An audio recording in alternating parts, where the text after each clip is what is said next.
Bunbury Tales. This is where it all started, 26 years ago. Deep in the forest outside the village of Bunbury, the bunnies were enjoying the warm English summer. As young Milburn and Ed Buns played with their friends, they heard the distant pitter-patter of applause. Following the sound, they came across the village green, and what they saw made them stop in their tracks. "Quick! Hide in the bushes," whispered Ed Buns. "Why, aye, what are they doing like?" inquired Milburn, peering through the leaves. Together, the two bunnies watched the men in white throwing the ball, hitting it, and then chasing it to all parts of the green. "Ha ha! They must be mad hatters to run around like that in this weather," exclaimed the bunnies. Ed Buns and Milburn were so excited that they scampered back to Sleepy Time Hollow to tell their friends of their new discovery. Well, there are two sides, one out in the field and one in. Each man that's in the side that's in goes out, and when he's out, he comes in, and the next man goes in until he's out.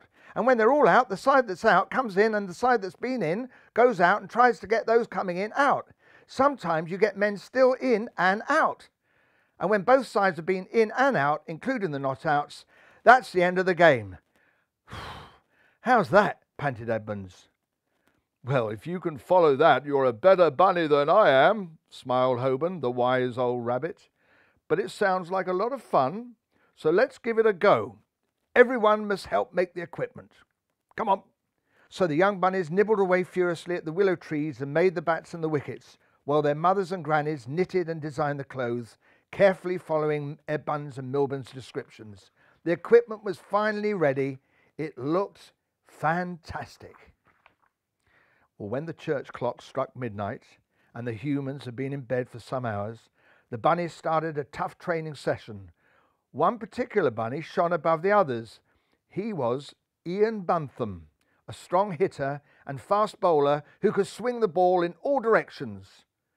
And at the end of their training session, the Bunbury CC First 11 was born. Ian Buntham, captain; Robin Jack Rabbit, fast bowler; Dennis Lettice, g'day mate, yep, fast bowler, borrowed all the way from Australia; Philip Ed Buns; John Emma Bunny, off-break and long hop specialist; Golden Hair Gower, the graceful left-handed batsman; Bob Taylor, vice-captain and wicket-keeper; Rodney Munch, g'day mate, this is Dennis Lettice's friend, Aussie wicket-keeper and batsman; Viv Radish, hello man, brother man, you're cool, one love, West Indies super bunny batsman; Colin Milburn, why aye, Whitley Beer, read a beer, be hit the batman, why aye, got to give the bat a right going, Colin Milburn; Graham Barrow, batsman and master fielder; and all the way from Bangalore, little Raj Bun, 12th man, enthusiastic all-bounder. "Oh, dearie me, Beefy, I've got to hit the ball, no problem. Got to go to Bangalore to see my mama-dums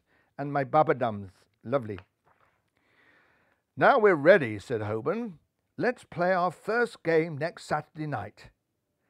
When Saturday night came, the moon beamed brightly in a star-filled sky, and the bunnies marched out proudly in their smart new clothes. "Why, aye, there's only one problem," said Milburn. "There seems to be something missing." "I know what it is," cried Skipper Buntham. "We have no opposition." Well, this announcement brought giggles from the bushes. "Who's that laughing?" said Graham. "Quick, Bob, it's coming from over there." To his surprise, Bob Taylor found 3 cats laughing their heads off. "What's your name?" said Bob to the leader. "Here up, mate. My name's Jeff. Jeff Boycat," replied the peeping Tom. "Well, man, instead of you laughing, Jeff Boycat, why don't you come and play against us?" said Viv. This seemed a good idea, so off drove the cats in their Peugeot to their home in nearby Whisker Town, eager to tell their friends of their bunny's challenge. "Hey up, rally round all you kitties. We're going to play cricket against Bunbury in the first ever Bunsen and Hedges Cat West final next Friday," shouted Jeff. "And we need the strongest side possible." "Cricket? That's a rare kettle of fish. How do we get a team by Friday? The Cat West final could become our catastrophe," shouted the kitties. Undeterred, Boycat recruited his team by day and by night. Well, I can tell you that Whisker Town had not seen such hectic activity since the milk strike back in 1977. Sitting on his catalogue, watching the training, was Whiskertown's eldest statesman and chief librarian, Chairman Meow, pondering over his little red book. And after a long pause, he purred with pleasure and announced the following team. Meow. The Whiskertown Cricket Club first 11 will be Jeff Boycat, captain and opening batsman; Imran Kitten, Pakistani all-rounder; Jeff Tomcat, Australian fast bowler. Good eye there, Jeff. Pat Pocat, spin bowler; Venkat, Indian batsman. Well, diddy, bully, spinny doosra. Lovely. Pussycat Willis, vice captain and opening fast bowler; Paul Downcat, wicket-keeper; Mike Catting, batsman and medium fast bowler, an eater of pies and cheese and chutney sandwiches; Chris Tabby-Ray, batsman; Sunil Gavaskat, or did he meet, Indian super batsman; Graham Pooch, what are you, mate? In the Doghouse Barking Cricket Club. Good old Poochie. And Peter Perfit, 12th man. What an impressive team. Well, the Whiskertown team spent the next few days and nights practicing and also swatting up on the finer points of the game in Meow's library. If we're about to beat Bunbury, we must have a good all-round knowledge of the laws of cricket, lectured Meow. Or few. My goodness, I haven't had a cat nap all week, panted an exhausted Imran. In their final trial game, the big black clouds started to scud across the sky, hiding the moon and leaving the ground in darkness. What are we going to do? Cried the cats, desperately trying to see where they were going. There, don't worry, smiled Jeff. I've got an idea, like. Just leave it to our supporters and friends. Okay, lads, turn it on. High above in a tree, an owl put his head to one side and laughed. Owl's that! Cat's eyes to the rescue! And dozens of cat's eyes beamed down, illuminating the ground. Meanwhile, back in Sleepy Time Hollow, disaster had struck the bunnies. Golden-haired Gower had been hit by a long hop during practice and would not be fit for the game. Who can we pick, Skipper? Exclaimed the bunnies. Oh, how about me? Inquired little Rajban. All eyes turned to the little bunny. You're far too young, Rajban, laughed the others. Far too young. I don't know, pondered Buntham. We will have to see. Friday morning finally dawned and the spectators arrived at the village green to watch the Cat West final. Umpires Bill Alleycat and Dickie Purd drove up in their hutchback. Honest Buck, the turf accountant, was having a field day. Will they do it? Place your bets, your chance to make a few bob. Will they do it? Will it be the Bunburys or the Cats? Honest Buck, go and play your bets. All round the green there was a buzz of excitement as Whiskertown won the toss and elected to bat. It was a fierce contest between the fast bowling of Dennis Lettuce and Ian Buntham and the big hitting of Imran Kitten and Mike Catting. Lettuce looks like John McEnroe in that headband, chortled the spectators, quietly getting merry on carrot juice. Oh, no sweat, man, murmured Dennis as he pounded into bowl. Lettuce let go of the delivery. Catting took a mighty swing, sending the ball spiralling into the sky. All the spectators held their breaths as it began its descent. Yours, Raj! Shouted Buntham. It's your ball! Sure enough, the little bunny was in position, but alas, he lost sight of it in the sun. It came crashing down on his turban head, knocking him out. Oh, no! Gasped the Bunbury supporters as Rajban was carried off the ground on a stretcher. Poor lad! Now we're one short! So absorbed with the spectators in the battle on the field, they didn't notice the sky going dark. Suddenly the heavens opened and it rained cats and dogs. Most of the players scurried into the pavilion for cover, and when the shower had passed, Dickie Purd marched out with his meter to check the lights. Okay, I adjudicate. That play can resume in 5 minutes. The spin twins of Ed Buns and Ember Bunny weaved their magic as the sun dried out the pitch. Whiskertown finally made 176 runs, with Boycat top scorer on 67. Yep, told you I was the best, said Jeff, modestly. Old Hoban and Chairman Meow sat together eating their tea. Perfect. I think we've got enough runs to win, smiled a confident Meow. especially as you're a man short." "Oh, that's enough of that, old Bunny," laughed Holborn. "It's our turn now." Well, Bunbury started briskly with an opening stand of 65 between Graham Burrow and Colin Milburn. The pace bowling of Pussycat Willis and Jeff Tomcat then took its toll. Willis completed the cat trick in taking the wickets of Rodney Munch, Bob Taylor and Robin Jackrabbit. And finally, the two Bunbury idols, Radish and Buntham, were left at the wicket to save the match. Steadily, Radish and Buntham chipped away at the total, stopping for some welcome lettuce and milk brought on by their 12th man. "What's the news on young Raj?" panted Buntham. "Sorry, Skip. I'm afraid he's still seeing stars." When the game restarted, Viv dispatched the ball in every direction in true Calypso fashion before being run out by a great throw from Tabby Ray. He had scored 52 and left the field to a tumultuous applause. "No problem, man. It's an honour to play for the Bunburys, man. Great. One love. Respect, bro," smiled the Master Blaster. Skipper Buntham was then joined by Ed Bunce, who was immediately bowled for a golden duck. Dennis Lettuce added a few runs in typically robust fashion before being caught superbly by wicketkeeper Downcat.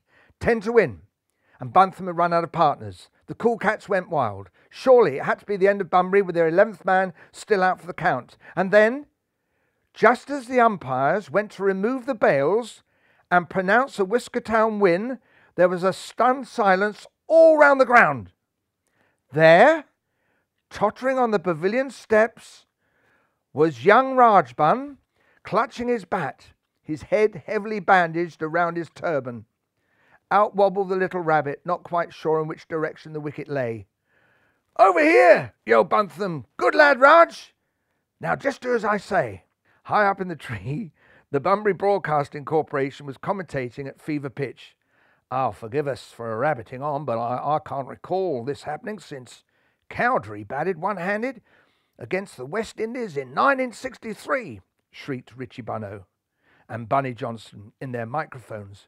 "What a test of courage for this youngster." Imran galloped up to the wicket. Buntham leapt out and drove the ball clear over the pavilion for 6. The crowd went mad. So did Imran. 4 to win. The next ball whistled round the skipper's ears. Calmly he stood back and hooked it. Was it a boundary? No. Gavaskar cut it off for 3. 1 to win and little Rajman to face the bowling. The crowd was hushed. In came Imran. It was a fearsome bouncer. The ball wrapped Rajman's bat handle and went zooming through the slips for 4. Bunbury had won the game. The crowd were beside themselves with joy as Ian Buntham chaired young Rajman off the field. As Jeff Boycott presented the 14-carat trophy to Buntham, the Bunbury skipper smiled. "Well played, Raj. You can keep this. You deserve it." Well, the lines at the Whiskertown British Telecat Exchange were jammed. "You must come and play us. Send your best players," enthused the operator. And that night, young Rajban slept without batting an eyelid. His trophy on the mantelpiece and his trusty bat by his side, he fell into a happy dream. Today, Bunbury, tomorrow, Lords, and the rest of the world. Bunbury Tales. That's it.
disappearing in the golden sun, you know. Everybody smile